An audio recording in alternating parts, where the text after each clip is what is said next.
Big boss season 9 Telugu అయిపోయిన తర్వాత కూడా 1 వీక్ 10 డేస్ అయినా సరే మనకి ఇంట్లో కళ్యాణ్ అండ్ తనుజ మధ్యలో ఉన్న బాండింగ్ మిస్ అవుతున్నట్టు చాలా మంది ఫీల్ అవుతున్నట్టు అనిపిస్తుంది.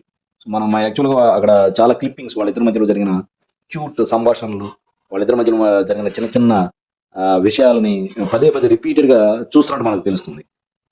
దాన్ని బట్టి వాళ్ళ మధ్యలో రియల్ గా ఒక బాండింగ్, ఫస్ట్ లో కళ్యాణ్ గారు బాగా బాండింగ్ ఏర్పరచుకున్నా సరే, సో తనుజ గారు ఫస్ట్ దూరంగా ఉన్న తర్వాత లాస్ట్ లో చివర్లో డెఫినెట్ గా అతని మీద ఒక అభిప్రాయం, మంచి బాండింగ్ ఎందుకు ఆటోమేటిక్ కలుగుతుంది కదా. ఒకరి మీద ఒకరు చాలా కేరింగ్ తో ఉన్నారు. అది కూడా చాలా లిమిటేషన్స్ తో బాండింగ్, ఆ కేరింగ్, ఒకరి మీద ఒకరి మీద ఒకరికి ఉన్న ప్రేమ ఆప్యాయతల్ని చాలా at the same time over గా లేకుండా చాలా బ్యాలెన్స్డ్ గా ఎక్స్ప్రెస్ చేసుకోవడంతో ఆడియన్స్ బాగా కనెక్ట్ అయ్యారని మనం చెప్పొచ్చు.